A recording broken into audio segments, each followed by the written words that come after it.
El guardián del tesoro. Historia basada en la experiencia de José Carlos. Adaptado por Tenebris para relatos de horror. Mi nombre es José Carlos y soy del Estado de México. Hace un par de meses les mandé un relato en el cual hablo sobre una niña que se aparece en una curva. En esta ocasión me gustaría comentar sobre un tesoro de México. Uno que se encuentra en un pueblo llamado Ixtapán de Oro. Me la he pasado trabajando en varios estados de la República. En uno de los descansos me tocó pasar unos días en mi pueblo, y justamente coincidió con una visita de mi papá. Él también es una persona que viaja mucho, así que aproveché que estaba ahí para disfrutar su compañía. Salimos a caminar al monte para ver la milpa y las cosechas que tenía la familia. A este paseo también nos acompañó un tío y entre los tres empezamos a hablar sobre los tesoros que hay en la zona. Los señores más ancianos del pueblo decían que los tesoros se encontraban en las casas más antiguas y en los cimientos, y no realmente en las cuevas como tanto se cuenta. Resulta que donde tenemos la milpa fue una zona arqueológica y hemos llegado a encontrar un par de reliquias, figuras de barro, molcajete y piedras de obsidiana con forma de flechas. Mi papá me propuso pasar una tarde buscando objetos. Así mataríamos dos pájaros de un tiro. Pasaríamos tiempo juntos y también haríamos una actividad que nos gusta a los dos. Nos pusimos de acuerdo para acordar una hora y volvimos a la casa. Mi mamá nos dio de comer y esperamos un rato antes de salir. Preparamos lámparas, un péndulo el cual sabía utilizar con esta finalidad. Le teníamos que hablar para que se moviera y nos indicara la dirección para encontrar los tesoros. Salimos a las 8 de la noche con lámparas cargadas, machetes, un pico, una pala y una barra. Sin perder más el tiempo nos dirigimos al lugar donde habíamos escuchado que había tesoros. Este sitio se ubica un poco más lejos de las milpas. Ese lugar en específico tenía fama de que pasaban cosas paranormales. Recuerdo que mi hermano nos contó que fue ahí donde una vez a él y a sus compañeros experimentaron algo sobrenatural.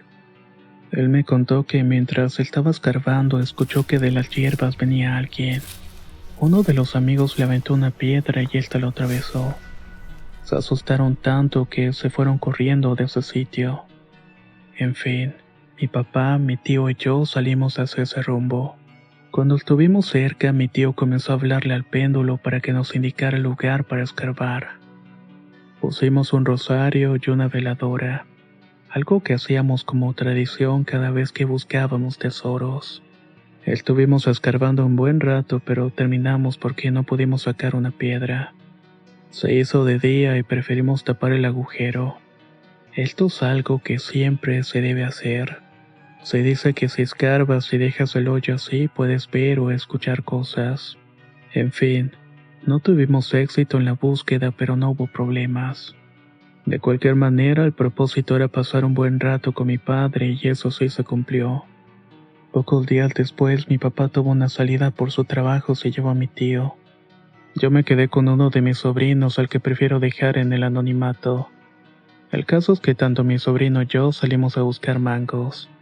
Pasamos la tarde buscando en todas partes y logramos encontrar muchos. Veníamos de regreso cuando mi sobrino me comentó de un lugar en el cual vivió una de mis parientes, una tía muy anciana que no tenía mucho de haber fallecido. El sobrino me contó que esa tía a veces llegaba a decir que cuando era pequeña, veía a un señor con cuernos muy delgado y con barba fuera de su casa. El señor le pedía que la acompañara y sacaba monedas de entre las tierras para convencerla, pero mi tía nunca las aceptó. Él tenía la teoría que en ese lugar estaba un tesoro, pero que por miedo nadie quiso sacarlo. En ese momento no quise involucrarme más y me fui a seguir con mi trabajo. Un par de meses después volví y busqué a mi sobrino para que me llevara a la casa de la tía para buscar las monedas. Agarramos las cosas de siempre y nos marchamos. Cuando vi la casa me pareció que estaba en muy mal estado. Pero algo que me llamó mucho la atención fue un árbol con frutas. Saqué el péndulo y le dije a mi sobrino que iba a ir al baño. En realidad lo que hice fue esconderme para hablar con el péndulo, ya que me daba mucha pena hacerlo enfrente de él.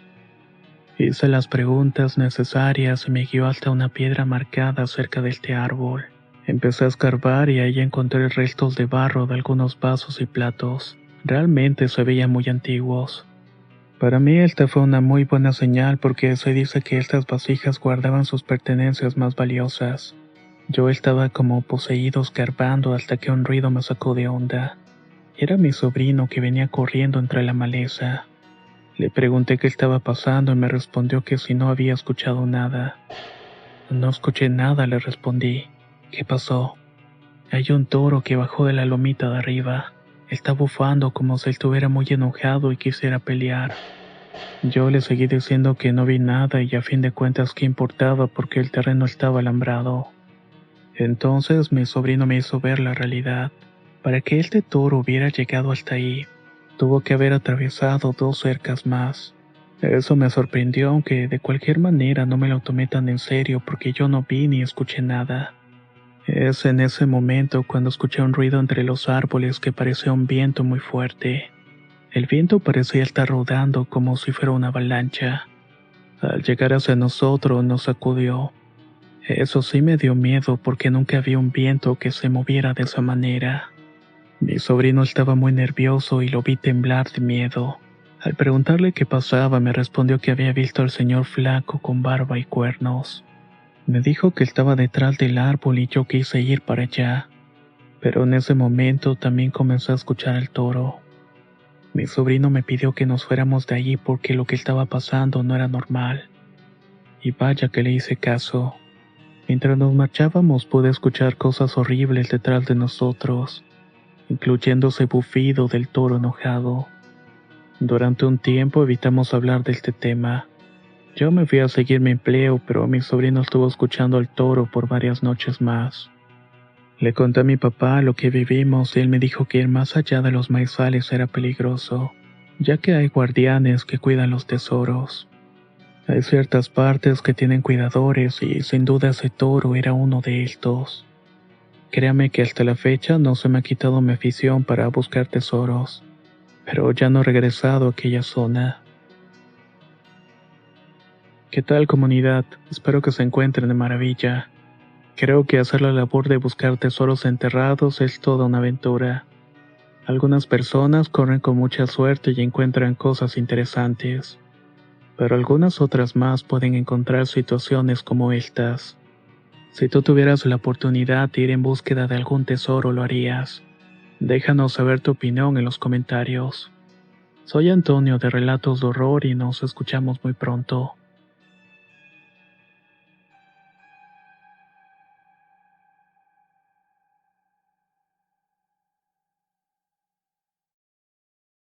La casa del campo. Historia compartida por Juan de Dios.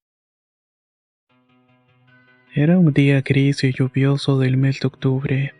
El viento soplaba con violencia y la baja temperatura hacía que la gente se arropara bien para salir a la calle. Pedro y su novia Laura habían decidido pasar el fin de semana en una casa de campo que estaba fuera de la ciudad. La casa se encontraba situada en un valle rodeado de montañas. Todo el paisaje parecía sacado de una postal. En cuanto llegaron ambos se dieron cuenta de que algo extraño se respiraba en el ambiente. La puerta de entrada chirriaba al abrirla. La madera que la formaba estaba llena de polvo y carcomida por polillas. Los cristales de las ventanas parecían tambalearse con el más mínimo roce del viento, y los árboles del jardín hacían un ruido muy extraño, uno que parecía más bien una suerte de silbido. Pedro encendió la chimenea mientras Laura preparaba chocolate caliente. Ambos se acurrucaron en el sofá mientras el comienzo de la lluvia arreciaba contra las ventanas. De repente el sonido de un antiguo reloj de pared se hizo escuchar. Cada vez que la campana del reloj anunciaba el fin de una hora, los cuadros en la pared crujían. Laura no podía soportar la tensión que se sentía en el cuarto y se fue a dormir al sofá. Pedro también se levantó en búsqueda de una manta para cubrirla y la dejó descansar un poco. En la comodidad de la cama y dispuesto a pasar una buena noche, fue que comenzó a percibir voces susurrando y el sonido de pasos arrastrándose por el suelo. Era extraño, y en eso la puerta de la habitación se abrió de un golpe y entró una anciana. Su figura esquelética hizo temblar a Pedro. Esta anciana llevaba puesta ropa vieja y desgastada. Sus ojos grises parecían casi demoníacos en contraste con su piel pálida. Con una sonrisa siniestra se acercó y se sentó en la cama. Su mano fría y huesuda tomó la de Pedro. En ese instante Pedro abrió los ojos y era de madrugada y su corazón iba tan rápido que de pronto le comenzó a doler. Al mirar a un lado vio que Laura ya estaba junto a él despierta. Parecía muy ansiosa y se estaba comiendo las uñas. Tuvo una pesadilla, le dijo. Pedro estaba por preguntarle sobre su sueño y sobre todo. Quería saber los detalles para ver si era el mismo. También quería comentarle que se fueran de esa horrible casa de campo lo antes posible. Algo ahí no le estaba dando una buena espina. A veces los sueños no son simples historias de nuestra imaginación. Pueden tener significados más profundos. Ser mensajes de nuestro inconsciente para mostrarnos cosas importantes. Pedro no se tomó a la ligera este sueño en común y le pidió a Laura que se fueran al pueblo más cercano. Mientras cenaban algo en el primer hotel que encontraron, Laura y Pedro relataron su experiencia a los empleados. Se dieron cuenta que lo que les había pasado a ellos era algo muy recurrente en los que se hospedaban en esa casa del campo. Los empleados dijeron que la casa era muy antigua. Se decía que los hijos se habían dejado morir en soledad y en el descuido de su anciana madre. O al menos esa era la versión oficial. Una vez que terminaron su cena y mientras iban a su habitación, Pedro notó que un extraño sentimiento se apoderaba de él. Se sentía observado y le faltaba el aire. Cuando llegaron a la habitación, Pedro ya no resistía la tensión. Quería irse de ahí y despejarse lo más pronto posible. Al día siguiente se fueron a primera hora de la mañana para llegar a su casa y olvidar la noche en el campo. Sin embargo, una vez que estuvieron en su casa, Pedro notó que faltaba algo. Buscó por todas partes, pero al final supo con seguridad que había dejado su teléfono en la casa del campo. Laura le insistió que lo dejara, pero había mucho que perder. Los celulares pueden llegar a convertirse en nuestra posesión más sagrada para algunas personas. Muy a fuerza regresaron a la casa, y lo que vieron ahí fue algo que hasta la fecha todavía los persigue. Al abrir la puerta encontraron un rastro de sangre en el suelo. Había órganos esparcidos por la sala y en medio el cadáver de un coyote. Los dos se quedaron helados al ver esta escena, hasta que algo los desconcertó. Era el sonido de una risa que venía de un rincón. Al voltear, los dos se encontraron con el rostro de la anciana que vieron en las pesadillas. La anciana parecía desquiciada. Les dijo que no debían haber regresado y que se lo habían buscado. Sin agregar nada más, la mujer entró a la habitación y cerró la puerta. Pedro y Laura se fueron de ahí inmediatamente, completamente choqueados. En el hotel no dijeron nada de lo que habían visto, pero se dieron cuenta de que esa mujer no era ningún fantasma. Tampoco había sido producto de su imaginación. Era una bruja o un ser maligno, uno que tenía la capacidad de atormentar a quienes tuvieran la mala suerte de pasar una noche en esa maldita casa del campo. Entre ellos se hicieron la promesa de no volver a hablar sobre lo que había sucedido. Tenían la idea de que al decirlo la anciana volvería a aparecerse en los sueños. Con el tiempo Pedro fue el que decidió que no iba a guardárselo más. Me lo terminó contando a mí y ahora yo se los cuento a ustedes. Y lo hago esperando a que esta historia les interese tanto como me interesó a mí en su momento.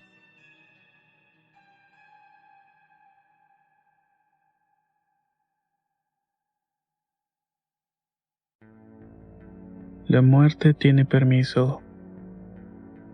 Me animo a contar esta historia porque estoy por terminar mi servicio como policía. Durante mucho tiempo nos pidieron que no habláramos de este tema, pero como ya voy de salida no hay mucho que pueda perder o poner en riesgo. Además que por esa misma razón pedí el anonimato. Desde que nos preparan para este trabajo nos imaginamos a los que nos podemos enfrentar. Robos, peleas o delitos que podrían considerarse comunes. Pero hay veces que tocan casos que pueden experimentarse una vez durante todo ese tiempo, como lo que me tocó a mí presenciar, y es justamente lo que quiero contarles. Todo inició una tarde en la que recibimos una llamada en la estación. Se trataba de una pareja que había encontrado partes del cuerpo de un pequeño. Habían salido a hacer senderismo y vieron como un animal, probablemente un perro, llevaba algo en el hocico. Cuando el animal los vio, salió corriendo soltando lo que estaba mordiendo. Vieron que se trataba de un brazo y que por su tamaño era de alguien pequeño. Pensaron que otras partes estarían cerca y que por eso habían decidido llamarnos. Otros compañeros y yo nos trasladamos al sitio para hacer las investigaciones. Entrevistamos a la pareja que había encontrado el brazo. Nos contaron que lo mismo que nos habían explicado en la llamada. Les pedimos que estuvieran atentos por si algo más se necesitaba y si era necesario volver a hacer una declaración. Con ayuda de perros estuvimos revisando la zona cercana, pero no encontramos nada más. No había ninguna otra parte del cuerpo. Era difícil precisar cuánto tiempo llevaba el brazo desprendido o hacía cuánto había muerto. Algo que luego se complicaría todavía más, porque cuando llegamos a la estación no había ningún reporte de algún niño desaparecido. Hablamos a las alcaldías cercanas para preguntar si tenían reporte de desaparecidos, pero nos dijeron que no. Todo aquello me pareció muy extraño, pero al no ver nadie en que reportara esa desaparición o muerte, era muy complicado que el caso continuara. Entre la burocracia y otros asuntos más importantes, ese seguramente se quedaría en el olvido. Pasó un tiempo sin que se reportara o se supiera algo extraño. Hasta se nos fue olvidando lo que había ocurrido. Pero después de algunos meses recibimos otro reporte. Esta vez fue de un barrio muy conocido en la ciudad, famoso por ser un lugar donde viven personas que tienen mucho dinero y que generalmente viven en residencias o en casas muy grandes. Uno de los vecinos de ese lugar reportó los gritos de un niño, solamente un par de casas atrás de la suya. Como ya eran altas horas de la madrugada, eso le había parecido muy anormal. Nosotros le mencionamos que eso correspondía a otro departamento, ya que se trataba de un asunto familiar, pero queríamos de todos modos al sitio para revisar lo que hubiera sucedido. Unos minutos después, cuando llegamos a la casa de la cual el segundo vecino provenían los gritos, salió una pareja a abrirnos. Ambos lucían jóvenes y parecían bastante tranquilos. Les comentamos la situación que se habían reportado y ellos dijeron que no sabían qué podía tratarse, ya que habían perdido a su hijo hace unas semanas atrás y que no había niños en la casa. Pensando en que pudo tratarse de un error, decidimos dejar tranquila a la pareja. Al principio, para mí, ambos hechos, encontrar el brazo del pequeño que nunca fue reportado como perdido, y un vecino que se estaba quejando de otro siendo maltratado, no parecían tener una conexión porque eran hechos aislados. Hasta que me percaté que de las llamadas en las que se reportaban niños que gritaban en las casas de las zonas con dinero, empezaron a ser más y más regulares. Casi siempre un vecino llamaba para decir que escuchaba gritos fuertes en casas cercanas, y que de repente dejaban de escucharse. Cuando íbamos nadie abría la puerta o los papás se negaban a que entráramos o viéramos a los niños. Al no tener una orden de cateo no podíamos hacer nada más. Las fechas en las que eso pasaba eran casi siempre muy exactas. Tendían a repetirse en fechas muy concretas de cada mes. Aunque los lugares cambiaban, casi siempre eran casas de familias ricas o de padres muy jóvenes. En una ocasión llamó una mujer mayor para decir que su nieto había desaparecido, pero que su hija, al decir la mamá del pequeño, no había hecho la denuncia. Ya llevaba tiempo en esa situación, tenía tiempo sin ver a su nieto y eso le preocupaba. Le pregunté cuándo había sido la última vez que lo había visto o había hablado con él. La fecha coincidía con el patrón que notaba de llamadas de la estación. La desaparición de los niños, aunque fueran diferentes lugares, ya no estaba siendo un hecho aislado. Comenté esta situación con mis jefes y le expuse las cosas de las que había percatado. Propuse poner más vigilancia e interrogar a los padres o conseguir alguna orden para entrar a registrar. Tal vez estos hechos ya no eran casos de violencia, sino que se trataba tal vez de una red de trata. Él, muy tranquilo y sin mostrarse muy interesado en los hechos, me dijo que no comentara nada de eso con nadie más, que por ahora dejáramos las cosas así. Mientras nadie pusiera una denuncia formal no podía hacerse nada. que él me recomendaba regresar a mi trabajo enfocándome a otras cosas. Extrañado de que reaccionara si le hice caso, tal vez todo me lo estaba imaginando, aunque había una parte que sabía que aquello no era normal ni algo que pasara nada en mi cabeza. Las cosas estuvieron tranquilas por un tiempo hasta que una noche, otra vez de madrugada, poco después de las 3 de la mañana, volvió a llamar a una mujer.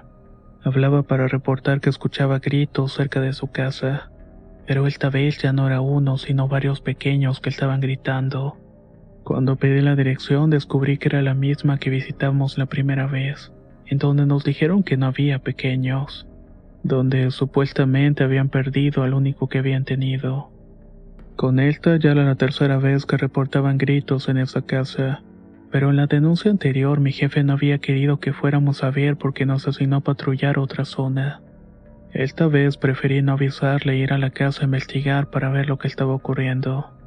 De camino para allá pensé que sin duda algo iba a ocurrir, que se trataba seguramente de tráfico de niños, secuestradores o trata. Tal vez incluso vendían sus órganos. Al llegar a esa casa vi que las luces estaban apagadas. Toqué la puerta varias veces hasta que la pareja que antes nos había atendido abrió. Le comenté que de nuevo reportaban gritos que venían de ese sitio, que pasaba a revisar para que todo estuviera bien. Me dijeron que sí, que no sabía de qué se trataban, ya que como me habían dicho anteriormente, ellos no tenían niños. Pregunté si podía entrar, a lo que ellos se negaron, respondiendo que preferían descansar y que lamentaban no poder ayudarme. Me fui del lugar y regresé a la estación y le conté a mi jefe que estaba seguro que algo estaba pasando, que buscáramos alguna manera de entrar a la casa, ya que eran varias las ocasiones en las cuales se habían reportado cosas. Algo seguramente estaba ocurriendo. Él muy seriamente me dijo que lo mejor era dejarlo así. Me aconsejaba que me olvidara de todo ese asunto, y que era la última vez que me lo estaba diciendo. A los pocos días me terminaron cambiando de turno y dejé de trabajar por las noches. Como dejé de trabajar durante la mañana, dejé de recibir reportes de lo que sucedía en el otro turno, y por lo tanto dejé de enterarme de lo que estaba pasando en las llamadas de los niños. A veces preguntaba sin que mi jefe se diera cuenta si había reportes de pequeños desaparecidos, o de pequeños que parecían quejarse pero al parecer no había nada. Todo apuntaba a que algo hacían con los pequeños, pero lo extraño es que nadie reportaba cómo desaparecían.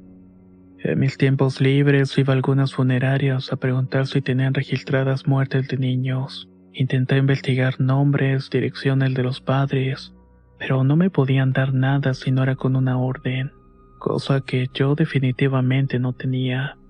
Según mis cálculos, pronto volvería a pasar, al menos por la secuencia de los hechos, las llamadas y todo lo que había ocurrido antes. Como trabajaba durante el día y una parte de mí quería saber qué estaba ocurriendo, decidí irme todas las noches a vigilar aquella casa en la que según los padres no había niños, y donde ya había reportes de gritos anteriormente. Todos los días de esa semana me iba a vigilar después de mi horario de trabajo. Pasaba un rato ahí, pero no se notaba nada. Así pasó un mes y el siguiente. Cuando estaba por dejar de investigar, decidí hacer la última ronda. Se había cumplido ya un año desde la primera llamada que habíamos recibido, por lo que decidí intentarlo una vez más. Si después de eso no descubría nada, lo dejaría y me olvidaría de todo el asunto. Llegué poco después de que oscureciera. Estuve un par de horas a una distancia considerable dentro de mi auto, cuando estaba a punto de quedarme dormido y comenzaba a pensar que todo había sido una mala idea. Vi que llegó un coche y bajó alguien que me pareció familiar. Era mi jefe que entró a la casa que estaba siendo vigilada. Salió a los pocos minutos volteando para diferentes lados como asegurándose de que nadie lo viera. Al poco rato de que él se fuera, una serie de parejas empezaron a llegar a la casa. Eran aproximadamente 10, tal vez más o menos. Vi que la última llegó con un niño que llevaban de la mano. No parecía que lo llevaran a la fuerza, sino más bien que confiaban en ellos. No iba forzado o contra su voluntad. Al contrario, Parecía como si fuera su hijo. Estuve un rato ahí pensando qué sería todo aquello. Después de que todos entraron, bajé de mi auto y brinqué la cerca que daba hacia el patio de la casa de atrás. Después de que todos entraron, bajé del auto y brinqué la cerca que daba hacia el patio de atrás de la casa. Cuando estuve dentro, procurando que nadie me viera, me asomé por una de las ventanas. Vi que en el centro de lo que parecía ser la sala, en la que no había ningún mueble, solamente restos de huesos. Uno que parecía ser un fémur y otro a la parte de un cráneo, solamente que estos eran más pequeños. Estaban colocados de una manera especial como si fueran amuletos puestos para un ritual. Todas las parejas estaban reunidas como una especie de círculo. Uno de ellos, el hombre que acompañaba a la mujer que llevaba al niño de la mano, cargaba el cuerpo del menor que parecía que había quedado dormido. El hombre puso el cuerpo del pequeño en el piso y lo comenzó a desvestir. Un hombre y una mujer que estaban en aquel círculo también empezaron a quitarse la ropa, mientras otros acercaban lo que parecía ser un cuchillo o una navaja. El hombre que estaba desnudo frente al cuerpo pasó el cuchillo por las manos del pequeño. Este seguía en el piso con los pies juntos, pero con los brazos extendidos en forma de cruz. Durante un rato el hombre estuvo pasando el cuchillo por el cuerpo del niño. Por alguna razón no despertaba, aunque no veía muy bien por la distancia y la posición donde estaba. Supe que estaba viendo un ritual macabro. Sí pude notar cómo la sangre dejaba huellas en el cuchillo y en el cuerpo de aquel hombre. Después él se apartó un momento mientras la otra mujer estaba desvestida. Se acercó y se colocaba sobre el cuerpo del niño con las piernas abiertas. No entendía qué era lo que estaba pasando y por qué nadie hacía nada. Pensé en tocar la puerta, interrumpir o mejor correr y llamar a alguien más. Pero aquella escena era tan terrible y tan cruel que ni mis pies ni mis manos respondían. Cuando la mujer terminó y bajó el cuerpo del niño, volvió el hombre a acercarse a él.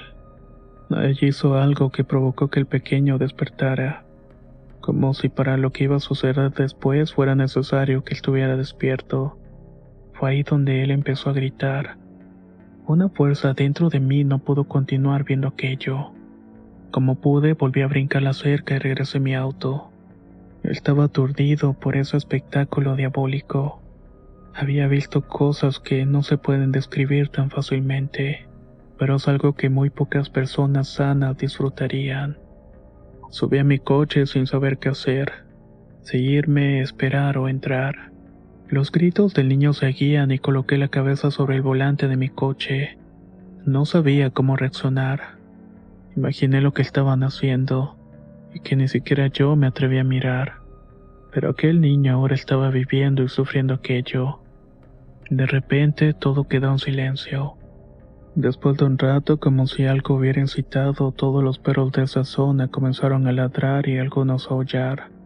Así estuvieron unos minutos hasta que otra vez no volvió a escucharse nada. Vi que de la casa fueron saliendo las parejas y se subían a sus coches y se retiraban del sitio. Al final, la última de ellos, la pareja que vivía en esa casa, junto a los que había cometido aquellos actos tan atroces con el cuerpo de ese pequeño, salían de ahí. Cargaban una pequeña caja en forma de ataúd. Se subieron al último coche que quedaba y durante un rato lo seguí. Contrario a lo que pensé que tal vez irían a un panteón para que mínimo le dieran un descanso, tomaron una carretera que conducía al cerro donde había sido encontrado el brazo. En ese momento todo tuvo sentido. Seguramente aquel era el niño que también había sido sacrificado. Todas las noches que llamaron para reportar los gritos de niños en aquella casa y en las otras habían sido sacrificios. No eran personas adultas, sino más bien personas jóvenes. Me regresé a mi casa pensando qué podría ser. Recordé que mi jefe había ido antes a aquel sitio. Entonces sabía perfectamente bien de lo que se trataba. Por eso no dejaba que aquellos casos se investigaran. Al poco tiempo él fue ascendido de puesto y algunos decían que fue por favor el de un político importante. Supe que no había manera de que pudiera hacer algo. Al menos no mientras esa gente tuviera el poder y protegiera a aquellos monstruos. Desde lo que pasó no pude dormir bien. Siempre despertaba soñando con lo que vi esa noche. Volví a escuchar los gritos del pequeño y recordaba su cuerpo recubierto de sangre. Me mudé de ese lugar para continuar en otro lado, pero todavía las pesadillas regresan de vez en cuando. Yo creo que fue lo mejor para mí porque no podía continuar en ese sitio, donde parece que ese tipo de prácticas son muy comunes.